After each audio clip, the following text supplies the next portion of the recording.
মুসিবত আসবে, এটা আল্লাহর নেয়ামত। যদি তুমি নেক আমলের উপরে থাকো, মুসিবত আসবে আল্লাহর নেয়ামত। এই মুসিবতে যদি পাশ করতে চাও, সাহায্য চাও আমার আল্লাহর কাছে দুই জিনিসের মাধ্যমে। এক হলো ধৈর্য, দুই হলো নামাজ। সাহায্য চাইবা কেন? কয় দুর্বল মানুষের জন্য সাহায্য। আমরা কি দুর্বল নি? আল্লাহ কয় হ্যাঁ তুই দুর্বল। ওয়া খুলিকাল ইনসানু যায়ীফা। আমি আল্লাহ মানুষ বানাইছি দুর্বল করে। মানুষ তুমি কতটা দুর্বল!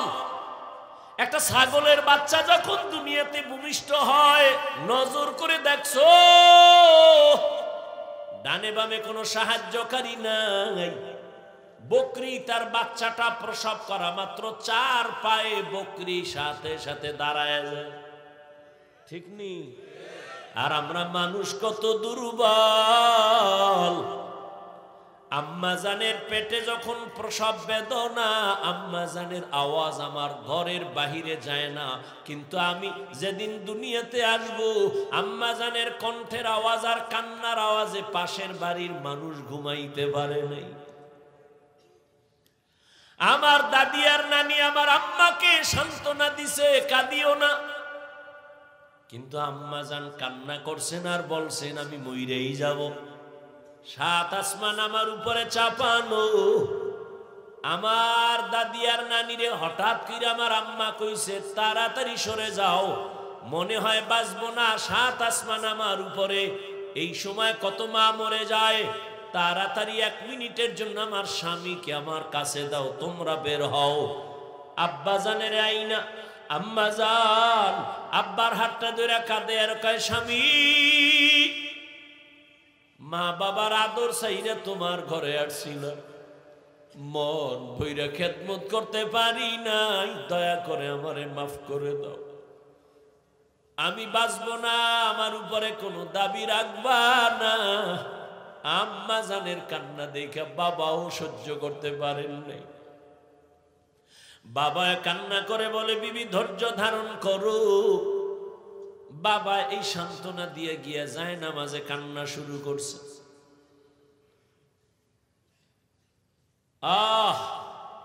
ও সন্তান, জীবনের চামড়া খুইলা যদি মায়ের জুতা বানাইয়া দিতি, আর ওই জুতা দিয়া মা যদি জীবন ভর আরামে চলতো, তারপর ওই প্রসব রাতের বেদনার কান্নার ঋণ কোনোদিন আদায় হতো না। জীবনের মূল কষ্ট মায়ের প্রসব বেদনা,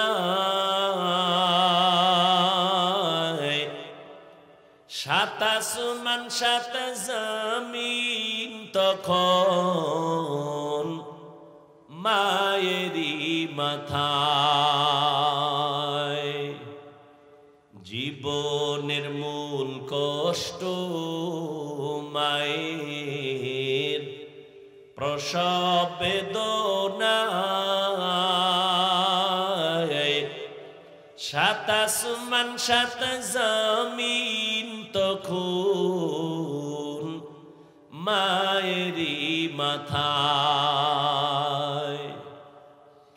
এমন মাকে কেমনে আজি, এমন মাকে কেমনে আজি যাব আমি ভুলিয়া। ও আমার প্রাণের মা, মা গো মা, কোথায় গেলে মোরে ছাড়িয়া, জনম দুঃখী ইয়াতীম আমি, চাই না কেহ ফিরিয়া। আমি যখন যখন ছিলাম আমার মায়ের উদরে, চলাফেরা করলেন যে মায় কত কষ্ট করে।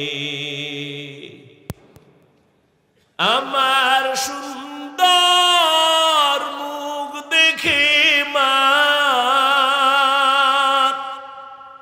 আমার সুন্দর মুখ দেখে মা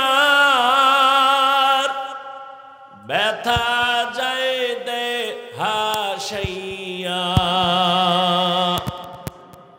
ও আমার প্রাণের মা,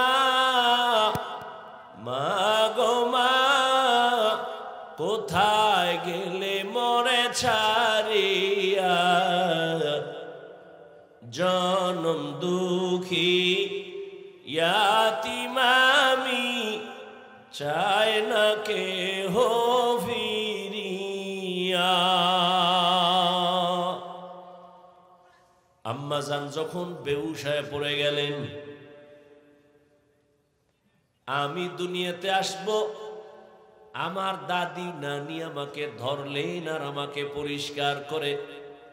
আম্মা হুশ নাই, একটা চিৎকার দিয়ে বেহুশ হয়ে গেছে। দাদি নানি কয়, তাকায় দেখ ফুটন্ত গোলাপ। যেই মায়ের মাথায় 7 আসমানের বোঝা, চোখে পানি, ওই মা মুহূর্তে আমার চেহারা দেখা সাথে সাথে কষ্টগুলো দূর হয়েছে। আম্মা জান আমাকে কোলে টেনে নিয়েছে। দাদি নানি কয়, দুধ দাও। আম্মা জান দুধ দেয়, আমি গিলতে পারি না, আমার ঠোঁট থেকে গাল বেয়ে পড়ে গেছে। কত দুর্বল বান্দা, কত মাস্তানি করো।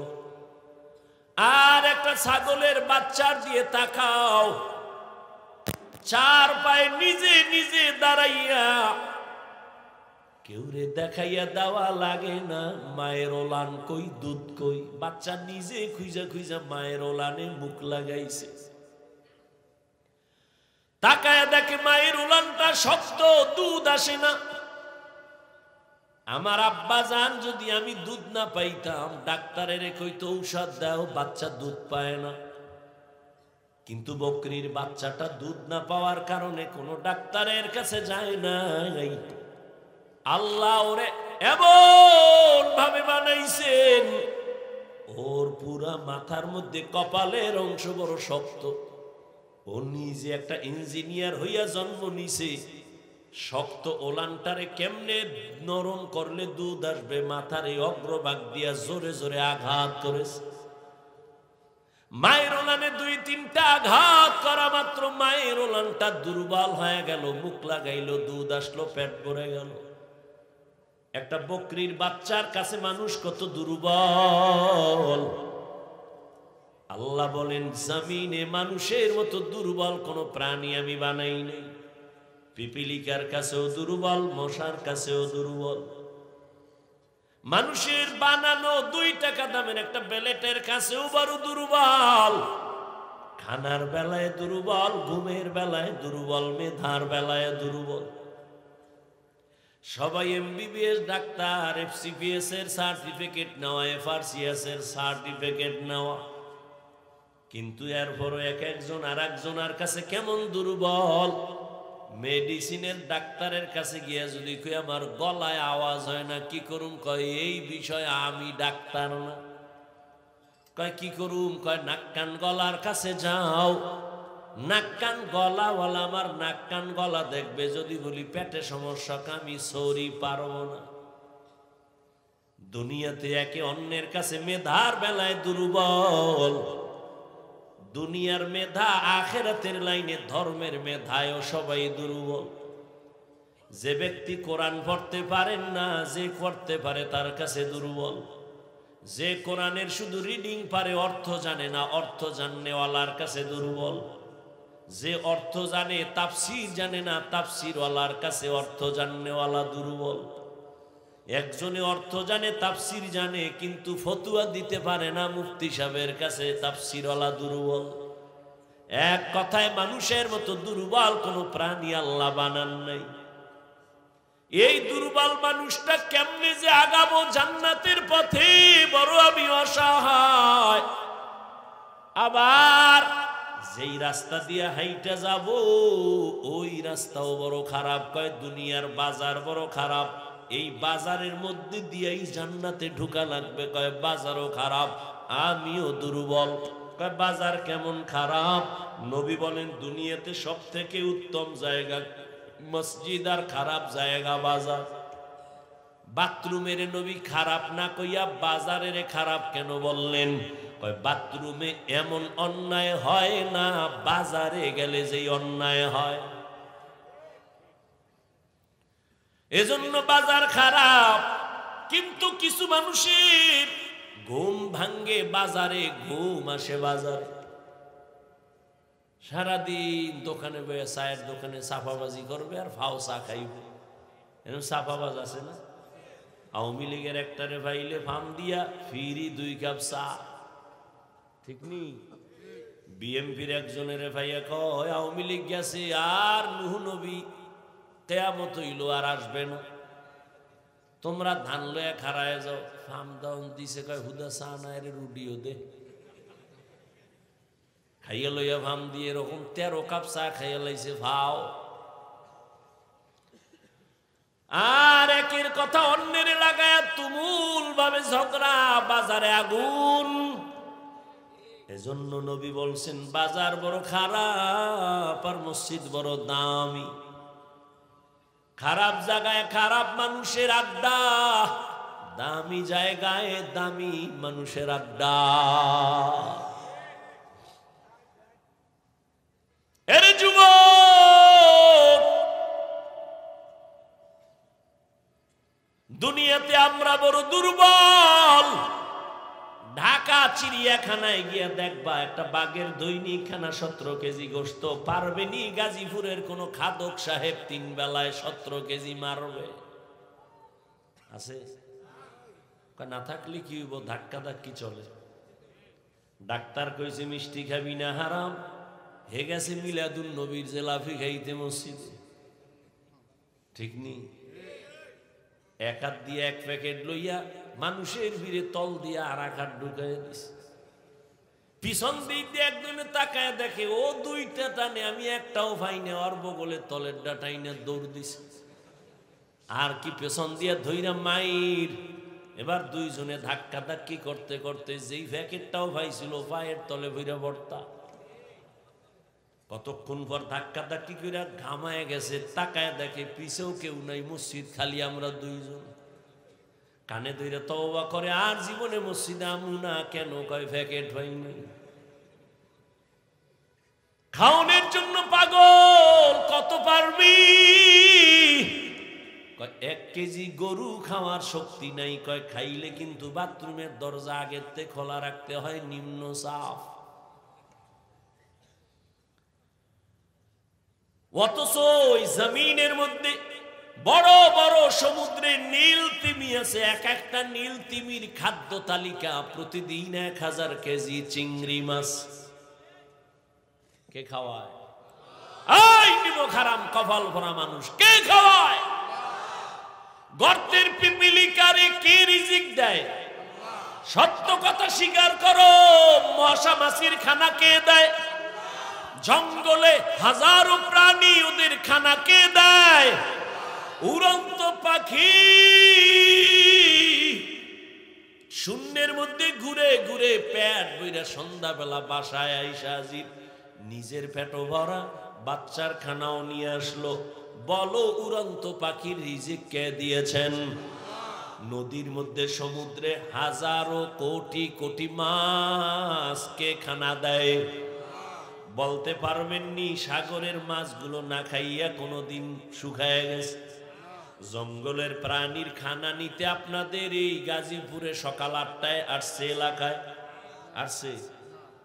এই যে আপনাদের পাশে পার্ক আছে না, জঙ্গল, শিয়াল আছে না, কত কিছু আছে। ওরা কি আসে গাজীপুরে সকাল 8টায় নাস্তা করতে? ওগো কাছে খানা পৌঁছায় কে দেয় বলুন তো? শিয়াল, জঙ্গলের প্রাণী, নদীর মাছ, আরো আরো যারা এই যে যেগুলোর নাম বললাম, ওরা দামি না আমরা দামি? তো ওগো কাছে যদি খোদায় রিজিক দিতে পারে, আমগো কাছে আরো আগে দিবে না? তা আমরা কুত্তার মতো ভাগ লইছি কেন? চরিত্র খারাপ হয়ে গেছে। কুত্তা এরকম ভাগল হয় না খাওয়ানোর লেগে, বাঙালি যেই ভাগল, বাইরে জবাই করে লেছে, ও একা খাইবে। ইন্ডিয়ার খবর না সোনার বাংলার? হাটাজারি থানার ভেতরে দুই ভাই মিলে একসাথের একটা বিল্ডিং বানাইছে, বাগ বাগ করে টাকা দিছে। কিন্তু এখন বড়াই করে, বড় ভাই কয় পুরাটা আমি করছি, ছোট ভাই কয় সব টাকা আমার। শুনতে শুনতে কথা আইছে আম্মাজানদের কানের ভিতরে, আর সাংবাদিক লাগবে না, কাম হয়ে গেছে। আম্মা জানেরা তিলের তাল বানায় স্বামীর কান্ডারে গরম বানায় দিছে। এবার দুইজনের ভিতরে ঝগড়া, ভাইয়ের মধ্যে দ্বন্দ্ব। বড় ভাই যতই বাহাদুরি করুক না কেন, ছোট ভাইদের প্রতি একটা আলাদা দরদ আছে, মায়া আছে, সার দেওয়ার মতো মন আছে, যেটা অন্যদের থাকে না। বড় ভাই একটু কম কয়, ছোট ভাই বেশি কয়। ছোট ভাই কয় কয় কয় কয় কিন্তু জালটাও মিটাইতে চায়। শয়তান এমন ভাবে দখল করেছে, ওই ছোট ভাইরে আরো কিছু মানুষ তাল দিয়া এমন ভাবে নিছে, ছোট ভাই ষড়যন্ত্র শুরু করলো, বড় ভাইকে রাতের গভীরে মাইরেই ফেলামু। এশার আজান হয়ে গেছে, বড় ভাই নামাজ পড়ে ঘরে আইসা, আলাদা মাঝখানে একটা দেওয়াল, ওই পাশে এক ভাই, এই পাশে এক ভাই। বড় ভাই খানা খাইতে বসছে, ছোট ভাই পিছন দিক দিয়ে ভাই কথা আছে শুনে যাও, বাইরে নিয়ে গেছে, দরজাটা বাহির থেকে লাগায় দিছে।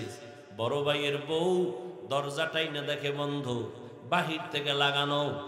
ছোট ভাই বন্ধু বান্ধব নিয়া বড় ভাইরে ছাদের মধ্যে নিয়ে মায়ের শুরু করছে। বড় ভাইয়ের বউ শুনে ছাদের মধ্যে ধুম ধুম আওয়াজ হচ্ছে, দরজাও খুলে না। হঠাৎ টাইম 5 মিনিট, ঘন্টাকে ঘন্টা গেল, স্বামী আসে না কেন? একটা চিৎকার মারছে, পাশের বাড়ির মানুষ চলে আসছে, আইসা দরজা খুলছে, বের হইয়া স্ত্রী তো অন্তরে একটা বাড়ি মারছে।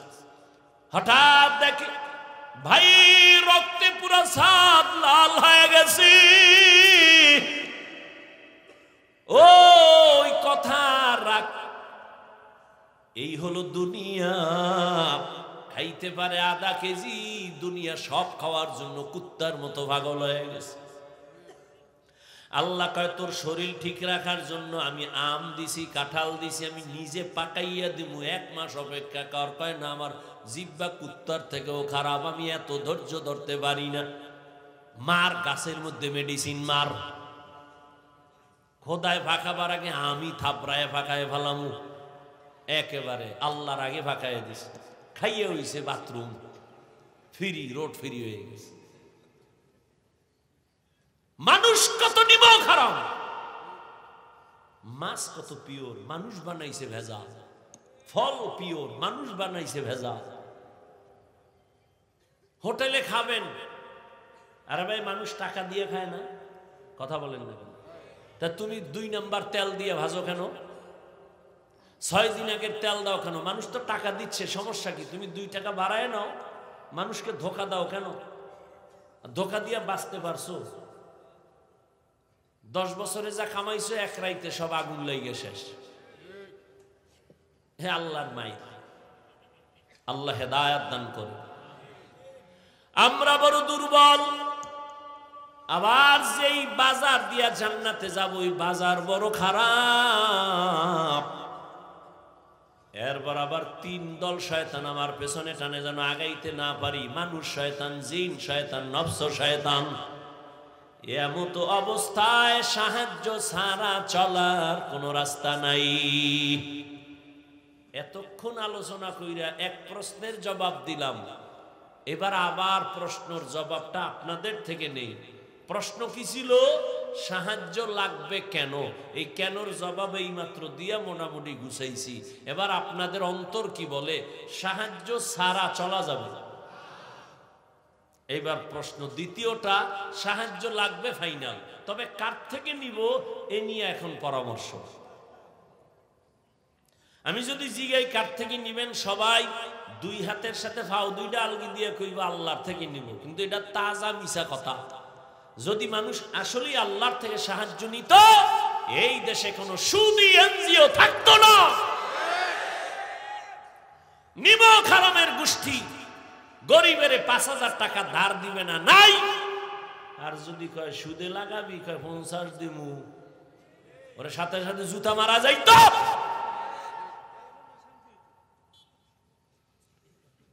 অভিশপ্ত মা বাবার সন্তান, আল্লাহর লানত, ফেরেশতাদের লানত, সমস্ত মাখলুকাতের লানত সুদখোরের উপরে, ঘুষখোরের উপরে।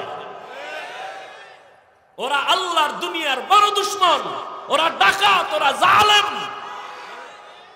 ওরা ২৪ ঘন্টার সেকেন্ডে সেকেন্ডে গর্ভধারিণী মায়ের সাথে জিনার গুনাহ করে।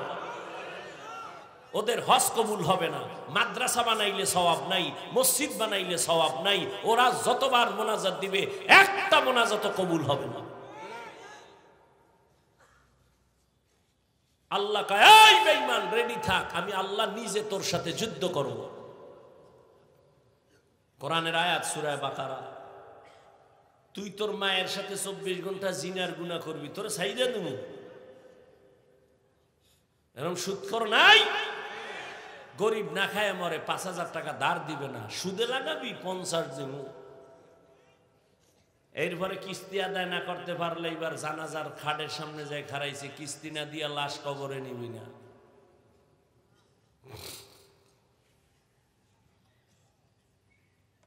আল্লাহ হেদায়াত দান করে।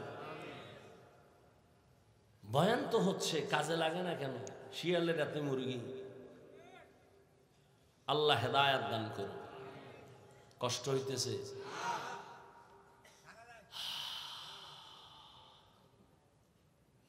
তাহলে সাহায্য লাগবে, লাগবে না? এখন প্রশ্ন হলো কার থেকে নিবে?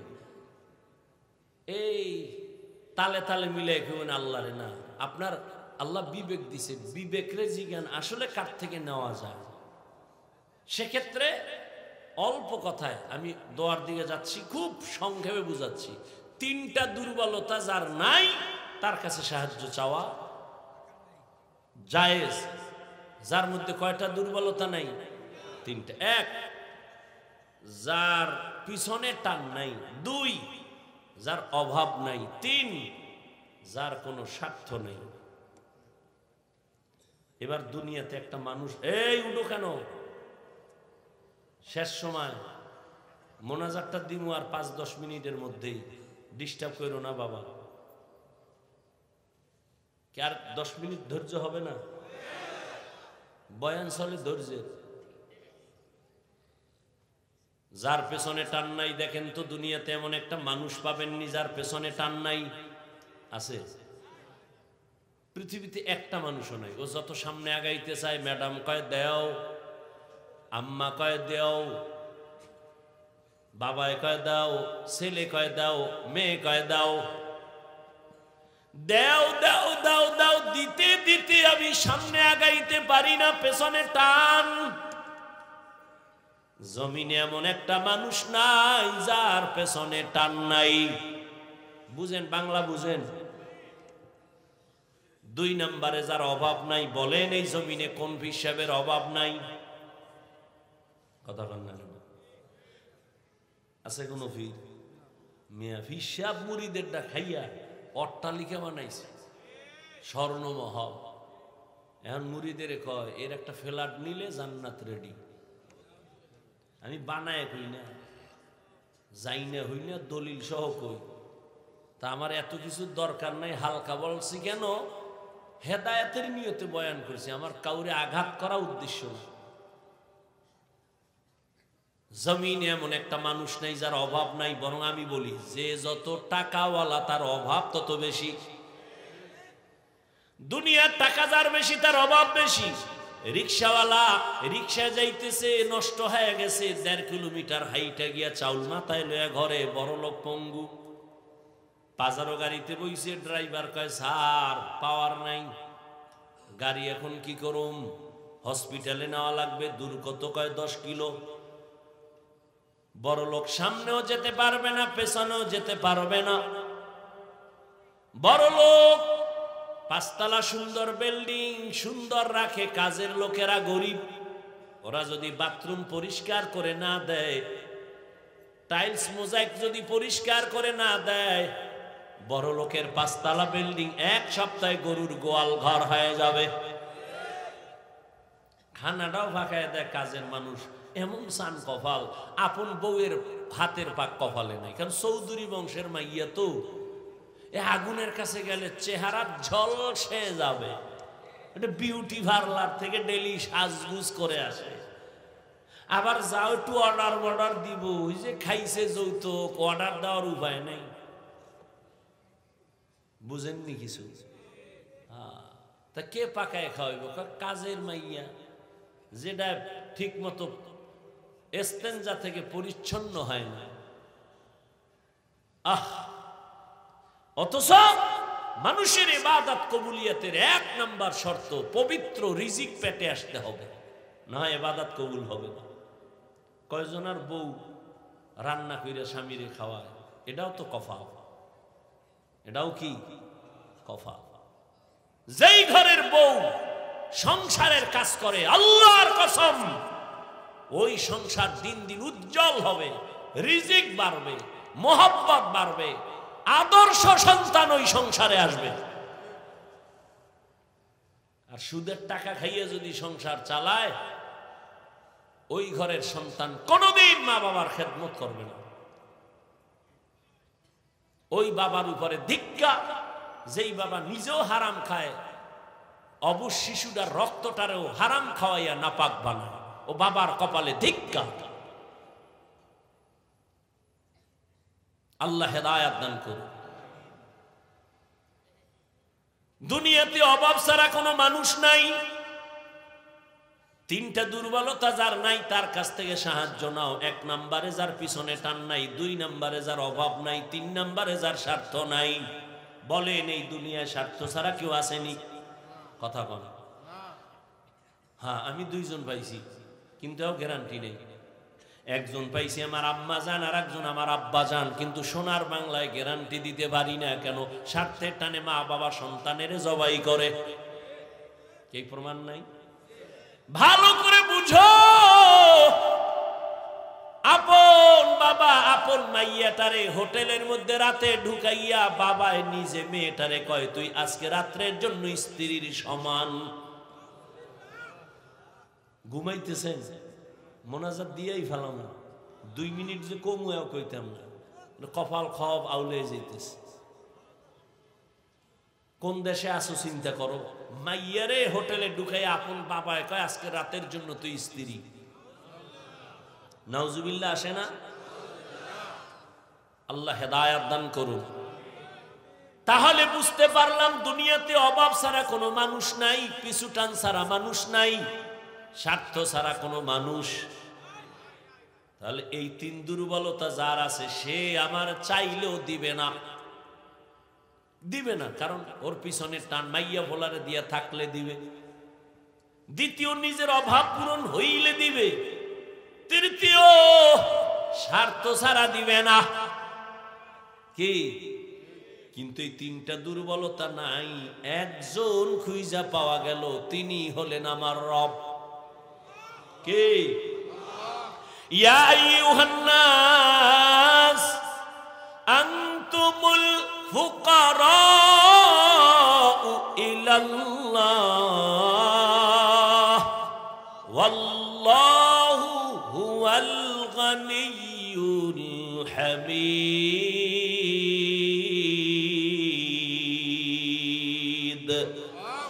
गर तवक्कुल में कुनी हर सुबह शाम मेरा सानद रिस्क तू अजला मकाम। এই তিনটা দুর্বলতা নাই একমাত্র কার? আল্লাহর কোনো পিছনে টান আছে নিজে মাইয়া ভোলা চায়? আছে? লাম ইয়ালিদ লাম ইউলাদে উলায়ে কাস ওয়ালিদু মাউলুদেরা উ খালেকাস। আল্লাহর কোনো অভাব আসেনি? বলেন, আল্লাহর কোনো স্বার্থ আসেনি? আল্লাহ যদি স্বার্থের দিকে তাকাইতেন কোনো বেনামাজির এক ডোক পানিও দিতেন না, কোনো কাফেরের দুনিয়ায় আল্লাহ খানা দিতেন না। কিন্তু আমার আল্লাহ কেমন দয়ার মালিক! মুমিনেরা যেই রাস্তায় চলে বেঈমানও চলে, বাধা নাই। মুমিন যেই গাছের ফল খায় বেঈমানেরাও ওই ফল খায়, বাধা দেয় না। মুমিন যেই নদীর মাছ খায় বেঈমানও সেই নদীর মাছ খায়। স্বাধীনতা দিলেন কে? আল্লাহ। আল্লাহর কোনো স্বার্থের দিকে তাকান নাই, বরং আল্লাহর সাথে এত নাফরমানি করছে মানুষ। আল্লাহর দেওয়া পানি, আল্লাহর দেওয়া বাতাস, আল্লাহর দেওয়া সূর্যের আলো, চাঁদের আলো, জমিনের ফসল, গাছের ফল খাইয়া এরপর মানুষ কত নিমখারামি করি। সারা রাত মোবাইল হাতে নিয়ে কবিরা গুনাহ কইরা রাত কাটাও। স্ত্রীর হক আদায়ের চিন্তা নাই, সন্তানের হক আদায়ের চিন্তা নাই। নামাজের আজান হইছে শুনছি যাই নাই, কত নাফরমানি করছি। আল্লাহ রাগ কইরা খানা বন্ধ করেন নাই, বরং আল্লাহ ডাকতেছেন, বান্দা আয়, তোর কি প্রয়োজন চা, আমি আল্লাহ দেওয়ার জন্য রেডি। ও নবীর আশিকের দল, আল্লাহর কাছে চাইতে কোনো লজ্জা নাই, আল্লাহ দিতে চায়, আমরা নেওয়ার সময় নাই। আল্লাহ ফজর, জোহর, আসর, মাগরিব, এশা না, ভোর রাতে আমার আল্লাহ দেওয়ার জন্য আসেন। প্রথম আসমানে অতি গভীর হয় রজনী, যখন নীরবে প্রভুর নাম জপিও তখন। প্রভুর করুণা যদি পাইবারে চাও, গভীর রাতে উঠে প্রভুর গুণগান গাও। কত মানুষ কান্দে, হুজুর ফজরের নামাজটা দিল নরম হইছে, মসজিদে যাব, কিন্তু কপাল খারাপ, বাড়ির মালিক আমগো গেট খোলার চাবি দেয় না। আছে না নাই? তোর বিল্ডিং এ আগুন লাগবে না কাঠটায় লাগবে? ও নিজে যখন তখন খুইলা বের হবে, বাধা নাই। নামাজি বান্দা ফজরে মসজিদে যাবে, গেটের তালা খোলার চাবি দেয় না। কয় পারলে তুমি অন্য বেল নিয়ে যাও, আমার গেট খোলা হবে না।